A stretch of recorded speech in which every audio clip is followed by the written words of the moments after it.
Good morning, everybody. Is everybody hearing me? I'm hearing you. Okay, all right. Good morning, everybody. I'm Olivine Thomas, and I'm here to welcome you to the first of our restoration quests. The idea behind this series of webinars is that we know that we're going through a global pandemic, and we know that it's causing a lot of panic all around us. And I thought that one of the things that we need to do is to remember our mission beyond that. The persons here today are academics of a sort on varying levels. Some are lecturers, some are students, some are persons who have continued learning even outside the formal academy. So I thought that we needed to remember who we were and we needed to inject some positivism into what we're doing here. So I wanted us to continue having the sort of academic conversations that we have, even when we don't have things happening outside, when we're not well threatened, life and limb, you know? So I wanted to do that. So for me, this is an act of defiance because whether we realize it or not, academics really are defiant revolutionaries. They're not burning buildings down, but the fact that they're challenging thought and they're creating new ideas is something that is revolutionary and it should be celebrated. So that is what this is all about. So in the midst of chaos, we are injecting our own kind of order. What we are going to do is with this series, we have 5 planned. We want to think about what we have to contribute to the restoration of the organizations around us after this time has passed, because it will pass. So we want to know what our discipline can contribute to continuity in organizations and in the restoration of the people who have to man these organizations. So this morning, we start with Dr. Anne Crick. Dr. Crick is a senior lecturer in the Faculty of Social Sciences at the University of the West Indies. She's attached to the Mona School of Business and Management, and her area of specialization is organizational behavior, and she has a special interest, a very special interest in service and tourism. I first met Dr. Crick one day when I went to a brown bag seminar that she held in management studies department. That is what it was then. And she was speaking about emotional labor, and I found it fascinating. And I've been following her career ever since. So today, Dr. Crick is joining us to speak about emotional intelligence. And if you've seen her CV as I have, you know that she's extremely well qualified to address us on that today. She is very well published and in demand as a trainer. So would you join me in welcoming Dr. Anne Crick to our first restoration quest? Okay, thank you very much, Olivine, and hi, and anyone else who is there. So, yes, these are challenging times, but I like the idea of defiance, and that we will still have something positive to say, because as you said, hopefully there is life at the end of COVID-19. And of course, I want to congratulate the HRD unit for 25 years. Been a journey, and I've been on parts of that journey with you. So this is the most unusual part, but hey, that's what makes life interesting. We'll have something to tell the great, great, great grandkids and something new to write about. So Olivine contacted me in a hurry, and I did this in a hurry to reconfigure my mind. I'm sorry, I will send her the slides and she can share. I'm still learning all the technology, and as I mentioned earlier, I'm doing this from my phone, so it's not so easy to share the slides, but you can see them afterwards. So I wanted to talk about emotional labor in the time of COVID-19. And one of the fascinating things to me is how we have just developed this whole new language around everything. So we're talking using terms we never actually heard of, a month ago, social distance and flattening the curve and so on. And but these are very unusual times. So as Olivia mentioned, my area of focus is about emotional labor. And what is that? That is a process of managing feelings, your personal feelings, to be able to create a particular set of feelings in another. So that's a nice academic definition, but in reality, we're very familiar with it. It's when you greet someone with a smile as a receptionist, or the doctor tries to make you feel relaxed so that when he's taking your blood pressure, it's not going to be off the top of the charts, and so on. So we all practice emotional labor in our jobs every single day. And the goal of that is to create specific and desired feelings in another. So it's not random. As I mentioned, the doctor wants you to feel relaxed. The hotel bellman wants to make you feel welcome. The concierge wants to make you feel important and special, and so on. So as we all practice it, it's important to know, however, that it may be emotionally draining, because the more that you do it, and of course those of us who are involved in caring work, the more it takes out of you to do that consistently. So someone who's in social work, someone who is in the police force, nurses and so on, they're very much on the front line, and it may be emotionally draining, which may lead to burnout, which may lead to stress. So I'm going to be talking around this topic sort of generally. And what I wanted to share with you, as we think about emotions, what are the emotions in this new world? Because it is a new world that we're inhabiting at this stage, that we're experiencing. I'll say a few, and if anybody wants to interject others, feel free. Isolation is certainly one of the feelings. I'm speaking to you from my house instead of from a conference, which is kind of what we had expected. There's uncertainty and confusion. How long will this thing last? What will it be like? Will I get sick? Which leads to fear and anxiety, another set of emotions. And of course, that's stress. So these are the emotions. I don't know if anybody wants to add any others that you think I may have missed. I'm thinking sadness, because as we hear about people dying, or we think about the economy, our economy will be taking some jolts. For persons who really love Jamaica, you just don't want to hear that. And there's also some expression of anger too, if you Yes, think about yes. it. And when you say anger too, Donna, there might be feelings of blame, because, for instance, we're thinking there. I heard my sister yesterday talking about people wanting to come to Jamaica. We should shut our borders, and she was saying that before they actually did shut the borders. Yes. So there are people who are blaming others for bringing this to us, and that sort of thing. So there. The thing is, though, that most of these emotions are negative. And as Yes. I felt, well, as I said, this thing is born out of me feeling a sense of defiance. And defiance might not be a positive emotion in the positive emotion line, but then I think in a situational life, maybe defiance is positive, So There's also loneliness. Yes, a coworker mentioned yesterday that he was lonely. He missed work. Yes. Yeah. So we get annoyed when our colleagues interrupt us, but when we don't have that happen, it's certainly a big deal. So those are emotions, and yes, I agree that they're negative, but at this point on the curve, I think that's where people are.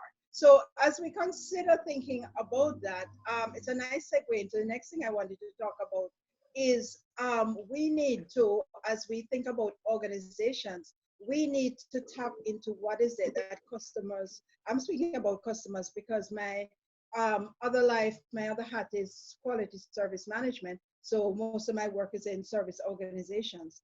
And pretty much all of us have customers. If I think of my students as customers and so on. Right at this point in time, as we think going forward, what is it? We have to tap into what customers would want and need.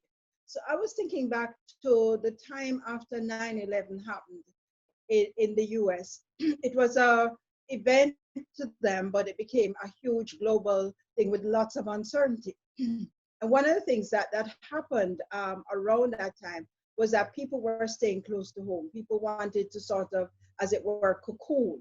And you would go into the department stores and you would see, you know, these fluffy robes, these bath salts, these scented candles and so on, because merchandisers were responding to that need that people had for them to feel like, okay, I want to feel safe, secure, and I want to be at home now. So one of the questions that we could ask ourselves as we think about COVID-19 is, what is it that customers want in this point, at this point? And I wrote down, it's complicated. You know, when they say that about relationship status, it's complicated. Well, it's complicated in this instance, because what we really do want and need would be comfort, but we are living in an age where we're told to socially distance ourselves from others. So we cannot be touched. So our friend dropped off some mangoes for me yesterday, and we had to make this complicated arrangement of, okay, you leave them outside the gate, and then after you've driven off, I'll pick up the bag. And I brought the bag, and I had to, you know, be washing my hands after, and so on. So it's complicated. Even this act of comfort becomes this big complicated exercise. The other thing that people want is a feeling of being safe, because we feel like we're out of control. So I wanted to talk about some issues that we might want to consider at this point in time, and that we could use now and going forward. So the first big issue, obviously, is that people have a bit more time on their hands. I don't want to overstate that, because a lot of us are, myself included, working from home. But it is different because, you know, you don't have the long commute to work and those kind of issues. So with people having more time on their hands, this is an opportunity for organizations to think, how can I strengthen the bonds that I have with them? In a way, you know, I'm being very careful, and you'll hear me say this a number of times. People do not want at this point in time to feel like, okay, you're connecting with me just because you want me to buy your products and services. But they do feel that there's an opportunity for connection, for creating bonds. So as I thought through that, I was thinking, well, okay, if you're a financial institution, now is a time where you could send people, you know, instruments that they could use to chart their own financial course. Where am I now in terms of credit worthiness, etc.? What is it that I can do? What are my plans, my goals, and so on? So that might be something that you could do. Share with them links that they might find helpful in their personal life and so on. But it is not a time for hard selling. So that's from the external. But we always have an internal audience, and this is what we in HRD think about a lot. So your staff also has a bit more time on their hands because they don't have to do the commute to work, etc. This is a wonderful opportunity for organizations to actually build into them. So again, I was thinking, children are home, parents are home, and parents are saying, well, what am I going to do with these children? I can't send them to grandma, which is a normal thing because grandma is at risk. So what can we do? Well, it's a great opportunity for organizations and HRD people to reach out and say, you know, here are some things you could do. Here are some at-home games you can play. Here are some activities and so on. And then it's a great opportunity, even though we're all over the globe, to connect online and do discussion boards. People share ideas. This is what I'm doing, etc. So these are some of the things that we could be thinking about. We also need to remember that empathy is called for. So I am anxious because I don't particularly like uncertainty, but I'm not particularly stressed about it. But then you see, I read yesterday, you know, people attacking nurses, and not just in Jamaica, but this was actually happening in the UK because they call them disease spreaders. And that to me is a very irrational response. But the fact is, that's how people are feeling at this point in time.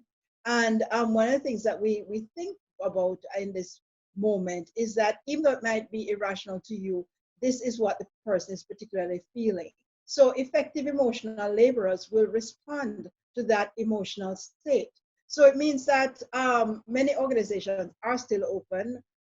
Businesses slowing down, but they're still open. So as we interact with customers, we may realize that they're going to have sometimes very strong responses. But we have to help people to understand how to deal with the fact that, you know, the person is angry with you because you're the object standing in front of them, but it's your job in emotional labor to, you don't have that same freedom. So let me expand on that a little bit differently. We both could be having a bad day, but the challenge is that if you're having a bad day as a customer, you can take that out on me. As an employee, I can't take that out on you. So the scales aren't actually balanced in that regard. So one of the things that we have to do is help our emotional laborers to understand that when I am attacked, you know, for example, you're trying to give disinfectant to somebody to spray on their hands, or hand sanitizer, and they're going to have a very negative or angry response, then not to respond in kind. So that's one of the things that we literally have to train people to do. Also, supervisors may have to be trained in how to deal with anxious staff members. Remember, we always have an external and an internal set of clients. So staff members are anxious. They're worried. You know, we know that people with pre-existing conditions, diabetes, heart conditions, and so on, they might be worried about grandparents. So this is a reality that people are worried about these things. So we have to actually train supervisors how to manage it when their employees may be getting super anxious. And then we have to train team members or staff members how to interact effectively when there's tension and uncertainty. Because at the end of it, yeah, we still want to have a functioning team. We do not want to damage relationships that we may not be able to repair in the short term. So there's a lot of work we have to do. And as I started by saying, empathy is called for.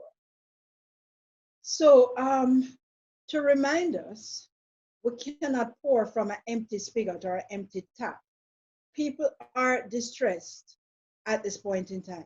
So we're going to have to check in with them regularly and often.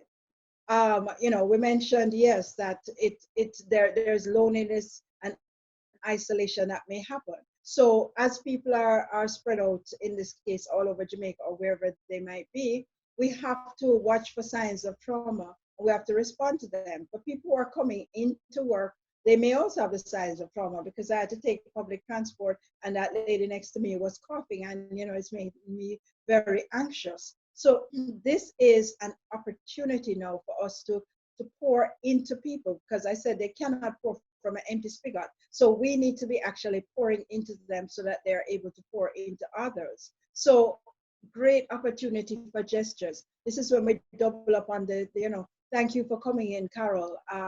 Great job today, Paul. That sort of thing, you know, buy Black Forest cake and just as a lovely gesture, slice it up and say, eat here and take home for the children. That sort of things. But be authentic, because people are going to recognize if you're faking it. But it's a great opportunity for us to build internal relationships. And then think about what it is that our customers need. So I find that some organizations are doing a great job with that. Every day on my email, I will get something saying, you know, we know you might be anxious about this or that or the other. These are the things we're doing to keep you safe and to keep our workers safe and so on. So it's understanding that people might have some anxiety about, okay, you say I can order in food, but, you know, is it safe to order in food from you? So try to put yourself in the other person's shoes and respond proactively. Then another opportunity for us to put on our creative hats. Creativity is something we talk about a lot in organizations, but usually we stifle creativity, you know, because we're so focused on just maintaining the status quo. But again, in Jamaica, I've been astounded actually at the quick pivot that so many organizations have already made. So restaurants have, I went to one last week, Saturday, and they spaced out the tables. So there was the social distance between people, so you could feel okay to dine there. But so many of them are also saying, okay, curbside pickup. I'd never heard that term in relation to Jamaica before, but almost every restaurant is saying this is something we offer now, or delivery and so on. So it is an opportunity to think about what are some of the alternatives. And this morning when I woke up early, I found a really nice one that came to me by email. So there is CCRP, which is the Caribbean Council for Retired Persons, the equivalent of the US AARP in a sense. And they sent out an email which says, need to hear a friendly voice? And then they continue. Some of you may be feeling a bit lonely or anxious as we face the challenges of this pandemic. Members of our caring committee and board of directors have indicated their willingness to call anyone who may desire to have a chat. So I thought, how awesome is that? Because they were thinking ahead. Okay, normally we'd have get-togethers and so on. We can't do that. What is it that we can do? What are the alternatives? So again, as I said, it's a time for creativity. In addition, I think it's important for us to stay in touch and stay concerned. People are feeling vulnerable and upset. Share with them by social media. And I'm very quick to say, please, not the latest conspiracy theories or miracle cures. Don't want any more of those. But we're talking about things to calm and reassure them. So if you're a spa, you might share some relaxing exercises. You might share some calming music. And of course, you can do the same for your staff. So this is all thinking about how can we, pour into people. As I begin to wrap up, emotional labor is about creating specific emotions in others. And I'm saying that every organization, including my own, needs to think about their brand and build on it in this time. So CRP that I just mentioned, I looked at their mission and vision, and one of the three that they have is to ensure that our seniors will enjoy the quality of life they deserve. So if that's their mission, then they're saying, okay, quality of life is severely disrupted. You used to go out and about, you used to maybe link with your children and grandchildren, can't do this anymore, but we can still help you with some amount of quality of life. So think about what is it that's your mission, vision, values, brand, and use that as an opportunity in this time to labor in people differently. So it's going to mean some kind of pivoting, but at the heart of it, we're still about connecting with people. I heard recently that every crisis creates an opportunity. So emotional labor, as Olivia mentioned, I've been studying this for a few decades now, and it's something that we want to happen in organizations. But if we're a bit truthful, it becomes very mechanical a lot of times. So we'll have something like, welcome to Burger King. How can I serve you? Or next yes in line, and so on. So people are just very authentic. How are you doing this? How are you doing today, Dr. Crick? And they don't really want an answer. But in the slow down time, where we have fewer clients, fewer customers, we actually can take the time to link better and build genuine relationships, not the relationships that are just about selling, but actually genuine relationships that are going to serve us in the future. In quality service, we distinguish between encounters and relationships. Encounters are more fleeting and they can happen with anyone. Relationships are deeper connections, and we have this opportunity to actually really build those instead of what we often do, which the other term for that would be pseudo relationship. It looks like a relationship, but it's not a genuine one. So as I was thinking about that, I also thought about this term customer intimacy. And that's another thing we use a lot in the service literature, customer intimacy. And how do we typically do customer intimacy? Well, we do big data. That's the latest thing now. So we get a lot of figures about people, and we extrapolate and say, all right, well, based on that, Dr. Crick's age group, her income earning, her education, and so on, this is what we think she would like. And big data has been remarkable. I don't want to discount it, but I'm saying that this universe has actually given us an opportunity to put the big data aside and do genuine connections. So that led me to be thinking about something that T.D. Jakes said, Pastor T.D. Jakes, and it really resonated with me. He said, what is intimacy? Intimacy is actually into me, see. So if you think about it, this is an opportunity for us to practice that true meaning that into our customers that we are going to see. We're into internal customers, we're going to see them, their needs, instead of just saying, how's everything, Dora? Okay, great. I don't really care, Dora, but I just felt that I had to ask that. But really seeing into Dora, seeing into Mrs. Jackson, who is a difficult customer, and Lord, she's worse this time around, but seeing into her, what is it that is making her be that way? So I'm saying, as I wrap up, let us use this opportunity to see into the hearts and minds of our co-workers, our direct reports and customers.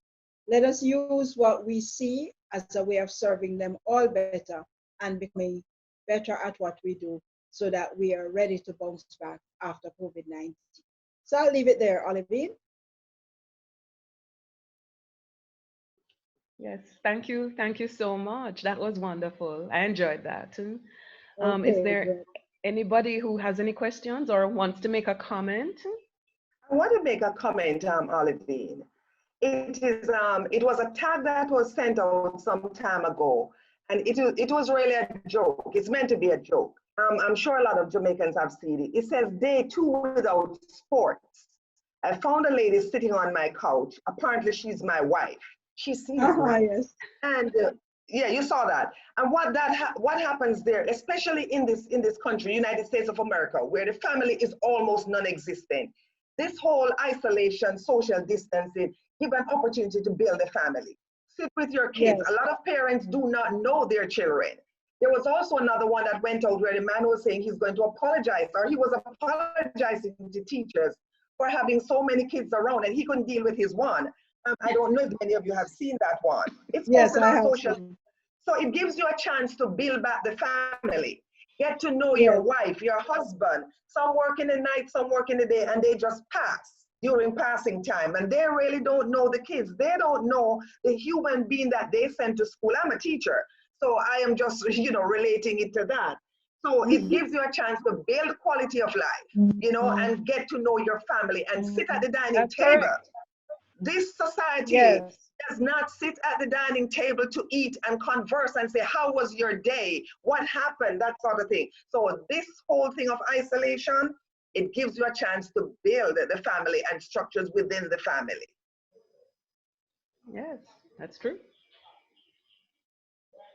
I'm just noticing that Senia has got an idea for her department in terms of the stakeholders. I'm very pleased to see that. Anybody else? Anybody else has anything?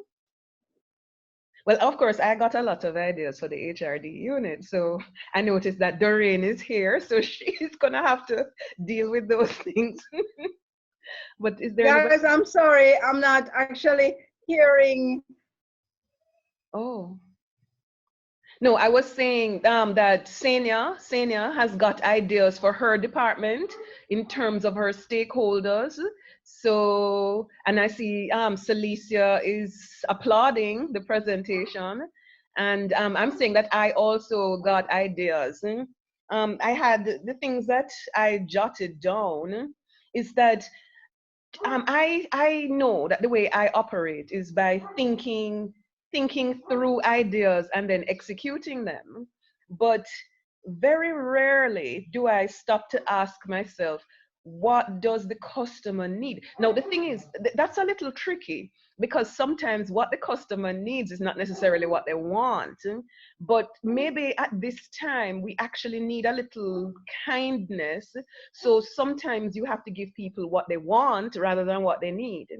And in any event, at this time, they're probably more willing to accept what they want from you rather than what they need. So it is something to think about, to actually ask people what they want and then what they need. And some of them may realize that it's not necessarily the same thing. But I thought for me that it was a reminder that is something to do. What do your customers want? And then what they want at this point is not necessarily what they want at another point. That's right. So sometimes you have to change. So you have a mission to execute, but you have to bend that, mold that in a way for this time, because we've acknowledged it. These are unusual times for us. There's a Chinese proverb that these are interesting times, and so that is where the opportunities arise for us. So for instance, the HRD unit is 25 years old, but to the best of my knowledge, this is our first webinar, you know, and here we are reconnecting with our alumni and the people who know us, and somebody from cohort 1 is here with us today. So you know, that is really something. Somebody from cohort 15, Doreen. So we have people. I see Fiona, Yolande. I see a lot of people here who have been with the HRD family for many years. So yes, maybe it's a time to find out what we're doing, and you know, how we're going to grow from here. But yeah, I think the point, Galaxy 56 says, great presentation. I think the point on building relationship is indeed important, both family and work relationships, since we're all experiencing similar emotions. Yes, that's true. Anybody else? We've lost Dr. Crick, but oh no, Dr. Crick is back. here. I'm back. Yes. All right. Anybody else? Fabian? I invited my HR students to let us see if they will join. Okay, very good idea. Yes, it shows an opportunity in a crisis. As I said also, it brings out who we really are. Because for me, it was a case of us demonstrating our courage, you know, our courage to stand in the face of negativity, you know. This is a positive thing, I think. I certainly feel it is. So thank Dr. Crick very, very, very much. Okay, Alicia, yes, Alicia, or Alicia. Hi, Alicia. Alicia is always positive. Yes, yes, yes, yes, yes. So I was expecting Dr. Patrick Sterling to come on and to talk to us about compensation. I'm not quite sure what his take would be on it, but I'm not seeing Dr. Sterling. Welcome, Janita Townsend. Miss Townsend, as you know, is a good friend of ours. She delivered a brown bag seminar a few weeks ago for the HRD unit. We will soon have that on HRD TV. So we're trying to capture Caribbean knowledge and the Caribbean experience in HR for the benefit of our people. As I always say to people, it is good to know what is happening in Google, but we want to know what is happening in Grace Kennedy as well. All right, so thank you everybody for being here. I'm going to sign off now.